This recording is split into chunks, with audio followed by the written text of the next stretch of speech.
Good day. This is Health on the Hill. I'm Jackie Judd.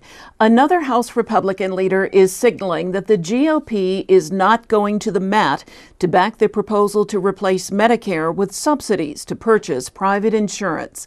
Mary Agnes Carey, senior correspondent for Kaiser Health News, is here. Mary Agnes, you attended an event this morning where the chair of the House Ways and Means Committee, Dave Camp, spoke.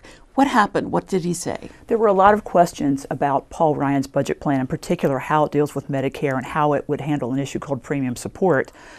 Chairman Camp said, yes, I voted for the Ryan plan, but he's open to other approaches to handle Medicare, and they don't have to necessarily go the route of the Ryan plan on premium support. Let's listen to exactly what he had to say. Well, the committee will consider Medicare legislation this year, if nothing else, to address the physician payment issue that is outstanding. But as I said in my prepared remarks, I'm not really interested in just laying down more markers. I'd rather have the committee working with the Senate and with the President focus on savings and reforms that can be signed into law. I think his remarks there about I'm not interested in putting down any more markers. He made it clear the Republicans had a plan. He also called on Democrats and the President to come forth with their ideas. Of course, the President has had a plan on deficit reduction dealing with Medicare. Congressman Camp didn't speak too favorably about the President's plan, but he made it very clear that he's open to all sorts of approaches. He's not walking away from premium support. He's not taking it off the table, but it's not the only option out there. And the House Speaker, John Boehner, said fairly much the same thing last week or the week before. He said he's not wedded to the proposal. It is worthy of consideration, but he's not wedded to it.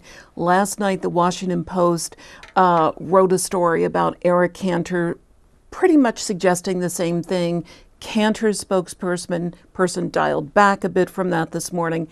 But when you step back from all of this, it seems clear that the Republicans are trying to reposition themselves on this issue. Paul Ryan's proposal on premium support in Medicare got a pretty nasty pretty nasty reception all over the country in meetings. Some people were supportive of him and said it's what needs to be done to reduce the deficit and to shore up the Medicare program. But many voters spoke against it. Different polling shows people of all ages are against it. And so Republicans, I think, are reading those numbers.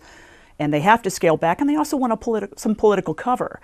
They want the Democrats and the President to come to the table, and who knows if they'll be able to agree on anything. But it's kind of akin to everybody sort of holding hands and jumping off the bridge together. Whether or not they'll get there, who knows? But it's really the only way you could tackle something like Medicare. Great. Thank you so much, Mary Agnes Carey, Kaiser Health News. Sure.